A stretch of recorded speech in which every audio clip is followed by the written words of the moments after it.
RTM, Rádio Transmundial de Portugal.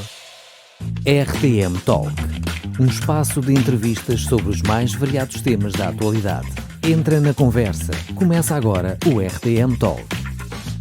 Estamos de volta para o RTM Talk, o programa de entrevistas da RTM Portugal. Eu sou Levi Simões e hoje vou estar à conversa com a doutora missionária Edmeia Williams, que é uma conferencista de renome internacional e preside o Ministério Atos 29, mas também o projeto A Casa de Maria e Marta. Haveria muito mais para dizer acerca da sua apresentação, da sua história de vida, mas antes disso quero cumprimentá-la, agradecer a sua disponibilidade em estar aqui hoje nesta conversa. O privilégio é meu, é uma honra, uma alegria muito grande poder estar aqui agora e poder ser ouvida por tantos irmãos atingidos por essa rádio. Deus abençoe vocês, eu agradeço muito. Já sei que não é a sua primeira vez em Portugal, mas o que tem achado do nosso país, quando vem cá, quais são as suas preferências, talvez passear, provar alguma comida? Portugal faz parte da minha vida desde que eu nasci. A língua portuguesa faz parte do meu berço por causa da família da mamãe toda de Braga. Uau! Então eu cresci com Portugal nas minhas veias. Então isso me fez amar Portugal e desejar sempre na minha vida pisar esse solo. Não é? E já isso vem acontecendo há alguns anos e cada vez que eu venho aqui é sempre uma grande alegria, uma realização. Que bom. Eu sei que a sua vida tem sido muito ligada às missões, inclusive esteve no Iraque, em Londres, sim, enfim, sim. Não é? E, portanto, vamos partir um pouco da sua história. Quando é que descobre que a sua vida iria ser dedicada às missões, não é? Quando é que percebe que Deus a quer encaminhar para este objetivo? Eu percebo que Deus sempre me preparou, mas eu não percebia, não é? Então eu estava morando no Iraque, o meu marido era engenheiro da Petrobras e foi enviado para lá como gerente de apoio da Petrobras Internacional. Ainda então, no tempo de Saddam Hussein. No tempo de Saddam Hussein. Não é?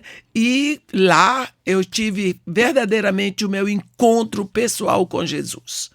Porque antes eu dizia, eu sou cristã, eu sou crente, mas eu era aquele crente, não bebo, não fumo, não danço, não Sim. Isso, não aquilo, mas não é isso que faz o Filho de Deus. Era mais politicamente correta. Exato, porque pessoa. Adão não bebia nem fumava lá no Éden e cometeu aquele pecado que nos separou de Deus. Então, daí eu percebo que Deus me preparou muito no conhecimento por viver ali no Fértil Crescente, no extremo sul do Iraque, na terra de Abraão, em Ur dos Caldeus. Então, ali eu adquiri toda uma formação e um desejo muito grande de anunciar, muito grande. Quando nós voltamos de lá, depois de uns anos, meu marido faleceu, então eu pude continuar, porque ele não permitia. Ele não queria a mulher dele metida com essa história de evangelismo e igreja, porque quando ele casou eu não era assim. Okay. Ele casou com uma, no meio do caminho eu mudei, então ele não gostou muito. Então assim que ele morreu, eu comecei tudo. Uau! Como é que era viver num país diferente, não é? Muçulmano?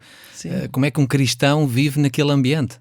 Olha, embora digam tantas coisas ruins do Saddam Hussein, ele nunca proibiu e nunca perseguiu os cristãos lá dentro. Eu ia na igreja, nós podíamos entrar, nunca pela porta da frente, batizar, fazer tudo lá dentro. Eu amo o Iraque. Eu amo demais o Iraque, oro pelo Iraque e eu sou feliz pelo número de conversões hoje na terra de Abraão, porque Abraão era iraquiano, Abraão, Noé, Caim, Abel, essa gente fina. Toda, né? Yeah. Então, foi um enriquecimento muito grande para mim. Então, digamos que a partir daí percebeu que a sua vida iria ser toda dedicada à missão, não é? Totalmente. Que tipo de missão é que era? É anunciar a palavra. O meu ministério é única e exclusivamente ensino da palavra de Deus. Isso é um ministério que Deus me deu. Eu não sou pastora, eu não sei como é ser pastora, porque não é esse o meu chamado. Eu tenho prazer de explicar, de ensinar, de repetir aquela palavra que foi gerada na mente de Deus. É isso que eu faço. É, no fundo, um sacerdócio universal, não é? Exato. Isso é o que eu faço. Por isso, eu tenho a entrada em todas as denominações, porque eu repito o que está escrito na Bíblia. Eu não invento história. Eu digo o que já está ali. Como é que tem visto o papel das mulheres no ministério missionário ao longo dos anos? Nem sempre tem sido algo tranquilo, por vezes há determinados contextos que não aceitam, que seja uma senhora, mas da sua experiência teve algum momento mais difícil neste ponto de vista, a não ser bem recebida? Para mim, pessoalmente, eu não tenho nenhum problema.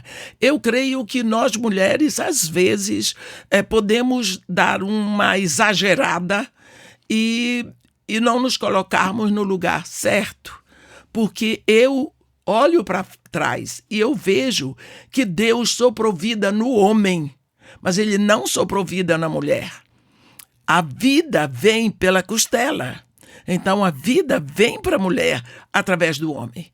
Porque eu creio que a mulher sempre vai representar a igreja e o homem sempre vai representar Cristo, e a vida vem de Cristo para a sua igreja. Então eu acredito, eu tenho certeza do chamado feminino, desde que a mulher esteja sob a direção do homem. Seu marido, o pastor, mas mulher não foi feita para ser costela solta. Tem viajado muito pelo mundo, vai ministrando a pastores, a líderes. Da sua experiência, como é que tem visto a igreja à volta do mundo? Estas transformações ao longo das décadas? Eu vejo que neste momento, exatamente neste momento, nós temos como se fosse uma divisão na igreja. Aqueles que estão santos se santificando e aqueles que pareciam santos estão se deteriorando. Nós vemos assim uma decadência até vergonhosa no que tem acontecido por aí. E é o momento para pregarmos ainda mais, para buscarmos ainda mais. Isso começou assim que Jesus Cristo deixou sua igreja na terra. Quando nós olhamos, Paulo já se queixava disso, dos falsos mestres, dos falsos profetas. Paulo, Pedro, até Judas, não é? Judas, na sua pequena carta que escreveu, é exatamente sobre isso, Pedro. Então, a coisa vai ficando cada vez mais acumulada e o que é ruim vai ficando pior. Será que isso tem muito a ver com o trigo e o joio? Exato. Eu creio que chega a hora em que a Bíblia diz que o joio surge na hora do trigo produzir. Não é? Então, na hora que a igreja começa a produzir esse remanescente santo, o joio vem com tudo, mas o trigo é trigo. Sei que também tem presidido ao Ministério Atos 29 e o projeto Casa de Maria e Marta. Sim. Que projetos são estes? Pode-nos explicar um pouco? No início do meu ministério, eu orei e disse: Senhor, que ministério é esse que o Senhor me deu? Mas veio no meu coração... Todo o trabalho da igreja é a continuação do ministério apostólico.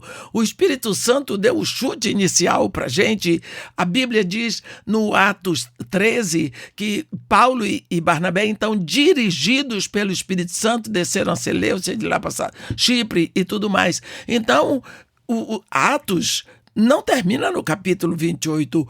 O Dr. Lucas parou de escrever no capítulo 28, mas nós continuamos. Então, todo o ministério da igreja, de pregação da palavra, formação de discípulos, é Atos 29. Não é? Então, e a casa de Maria e Marta é algo que Deus botou no meu coração.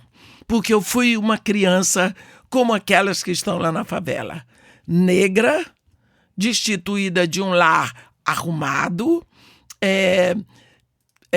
desprezada pelos outros, pobre, não é? Então, com um lar assim, fora do comum, que ninguém queria por perto. Então, eu olho hoje para aquelas crianças e eu sei que eu posso fazer alguma coisa com elas, principalmente porque eu sei que só Jesus Cristo liberta. Então, eu deposito esse amor, eu planto esse evangelho para elas, plantando Jesus nesses corações, porque eu sei que quando a gente planta Jesus, dá. Depois produz. E essa é a casa de Maria e Marta e eu trabalho para isso. Temos 6 funcionários, temos 70 crianças. Esse trabalho já tem mais de 30 anos na favela mais violenta do Rio de Janeiro, aonde tinha a maior concentração de centros de macumba no Rio. Hoje é como se fosse um bairro do Rio de Janeiro. Tanto que Deus tem nos abençoado. E é um trabalho bem aceito, não é? Lá na comunidade. Graças a Deus. E eles querem mais, só que eu não posso fazer mais. Porque existem muitas crianças, muitas, e eu não posso atender a todas. Mas é um prazer tão grande. E o vosso trabalho é muito, do ponto de vista social, alimentar crianças? Exato. Nós damos 3 refeições por dia, toda a roupa que eles vestem lá e em casa, todo o material escolar, mas quando eu digo tudo, é assim, desde o shampoo, condicionador, pasta de dente, escova, sabonete, desodorante. Como se estivessem em casa. Como se estivessem em casa, só que eles não dormem lá. É o seguinte, a maioria das mães são mães sem marido, e elas, quando a criança nasce, elas deixam numa creche e vão trabalhar. E quando vem de tarde, pegam. Só que no ano da criança completar 5 anos, ela não pode mais ficar na creche. E aí vai ficar solta na favela. Então, é aí que eu pego, né? Para conduzi-las. Elas ficam conosco até 11, 12 anos, porque precisa espaço. Não é? E assim nós E durante vamos. esse período elas têm escola ou não? Elas vão para a escola, é assim, elas vêm de manhã, fazem oração, tomam café. Quem vai para a escola de manhã, desce. Quem não vai, fica lá. E eu tenho professores que vão ajudar a fazer os deveres.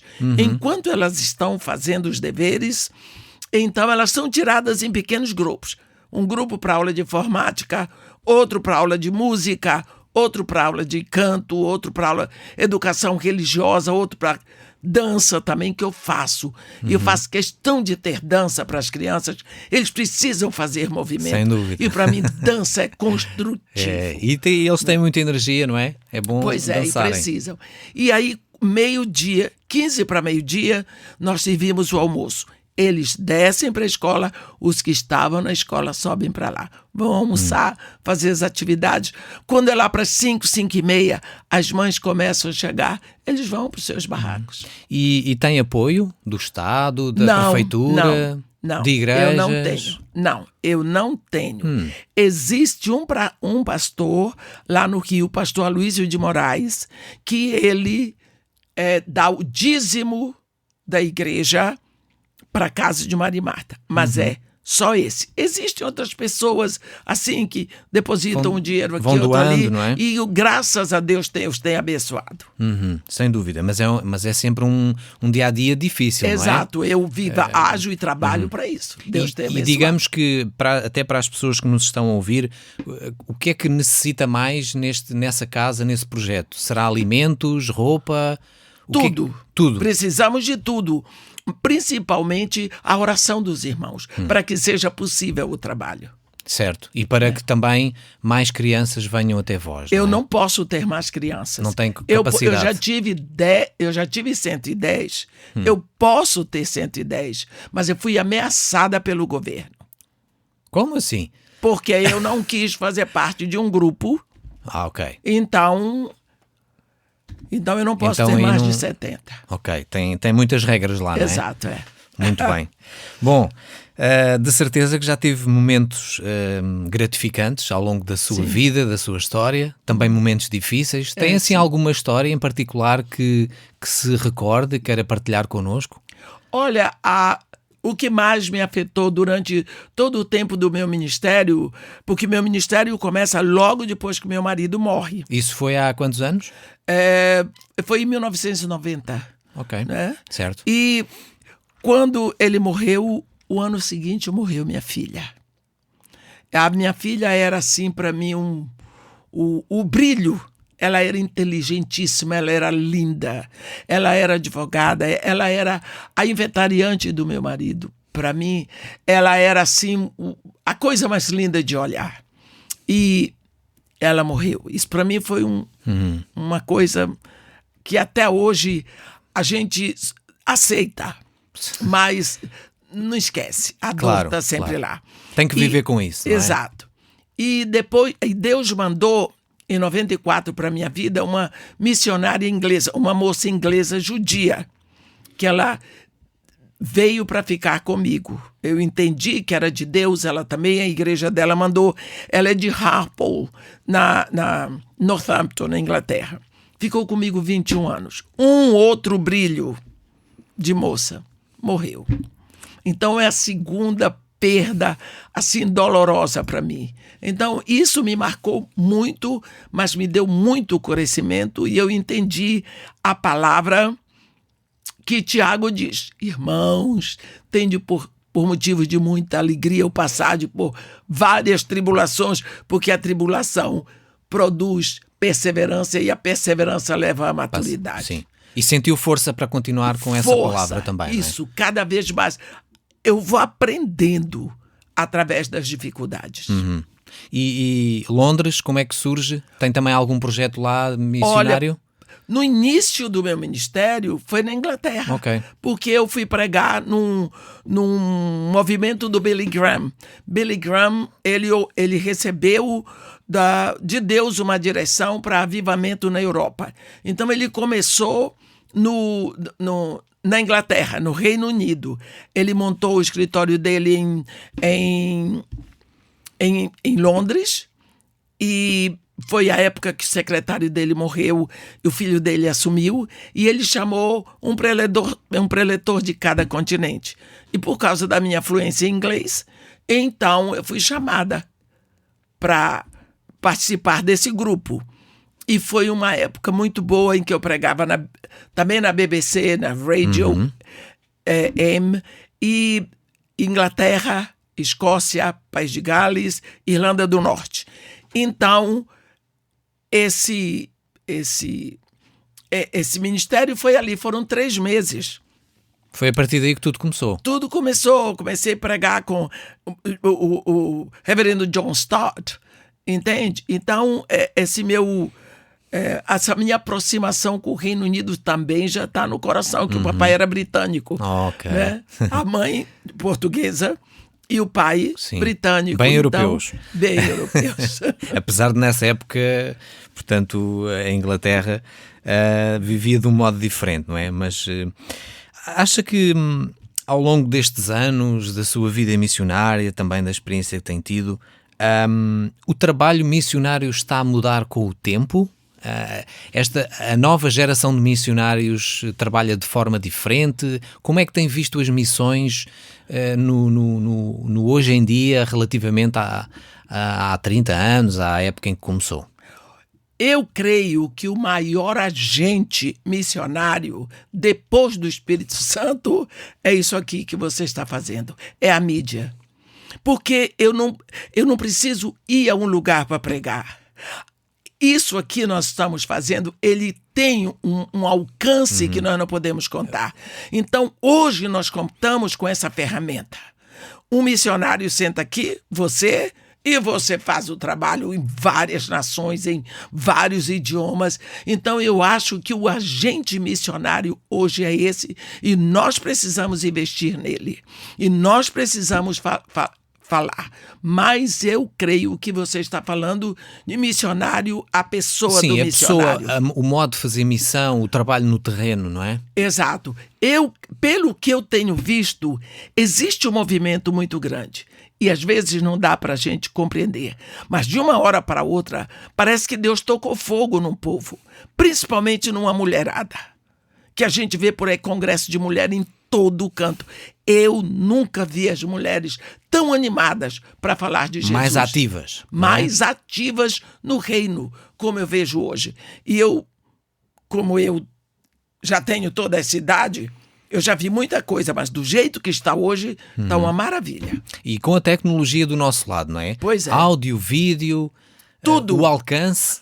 Não é? Muito bom. Exatamente. Muito bom. Muito bem. Então, e para saber mais acerca do seu trabalho missionário, tem alguma plataforma na internet? Algum contacto? Tem. Casa de Maria e Marta. Ok. É só isso. Só isso? Só a isso. A pessoa vai lá, coloca e vai pronto. ficar a conhecer o Ou projeto. também no meu Instagram, Edmeia Williams Oficial. Muito bem. Possivelmente este será um bom momento, talvez, para fazer algum apelo, até quem sabe no seu país, igrejas, mais pessoas para ajudarem neste projeto que tem. O primeiro apelo que eu quero fazer, eu gostaria de hoje pedir a todas as pessoas que estão nos ouvindo. O dia tem 24 horas. Eu queria pedir a você 1 minuto. 1 minuto que você pare, que você tenha consciência, meu pai está aqui, e você fale com ele, clamando e pedindo para que o evangelho alcance aqueles que têm que ser alcançados. Porque nós sabemos, a Bíblia diz, em Atos 18, quando Deus falou com Paulo, ele disse, Paulo, não temas, clama, não te detenhas, porque eu tenho muito povo aqui. Então, Deus tem um povo para ser alcançado. Então, eu quero lhe pedir, isso é um clamor que eu tenho, que 1 minuto só você pare e você fale com Deus do céu, seu Pai, e clame, pedindo única e exclusivamente para que o evangelho, para que Deus nos fortaleça, para que Deus abra portas, para que o amor dele atinja os corações que têm que recebê-lo. E se você fizer isso, saiba que você é um grande missionário. Isso é uma grande missão. É sim. Porque hoje nós vivemos um tempo em que parece que as pessoas estão muito focadas em elas mesmas, cada um parece que tem a sua espiritualidade, religião, não é? A sua verdade. Nós temos que pedir. Tem um momento ali em Êxodo 3, quando Deus fala para Moisés, parece que Deus está perplexo. Ele diz assim, Moisés, eu vi a aflição no meu povo Israel. Eu vi, eu estava vendo, eu estava olhando, mas eles não diziam nada. Até que eles clamaram por mim, eu desci. Então Deus espera o seu clamor. Ele quer que você se dirija a Ele. Talvez ele pensa, por que não fala comigo? Por que não me busca? Ele diz, buscar-me-ás, eu serei achado de ti. Jesus Cristo diz, estou batendo a porta. Se alguém ouvir a minha voz e me chamar, porque pode ser que ouça a voz e não chame. E não convide. Então, nesse momento, nós temos conhecimento desse Deus que quer ser convidado, que quer ouvir o nosso clamor. Então vamos clamar. Vamos clamar a Ele, porque esse Deus está pronto. E depois disso, talvez todas as outras coisas serão acrescentadas, não é? Os bens, as necessidades das crianças, os projetos, tudo. A alimentação, tudo mais. Tudo virá por acréscimo. Muito bem. Quero agradecer a sua presença aqui, também a sua disponibilidade e o gosto que tive em conversar consigo e desejar que continue a ser abençoada por Deus nessa sua grande missão. Levi, muito obrigada pelo seu carinho, pela sua atenção, pela sua receptividade. Você é uma bênção. Deus te abençoe. Muito obrigado. Estamos então a terminar mais um RTM Talk, que é o programa de entrevistas da RTM Portugal. Eu sou o Levi Simões, obrigado por estarem connosco. Até ao próximo programa. RTM Talk, um espaço de entrevistas sobre os mais variados temas da atualidade, na emissão online e nas principais plataformas digitais. RTM. Conhece todos os nossos programas em rtmportugal.org. Uma produção da Rádio Transmundial de Portugal.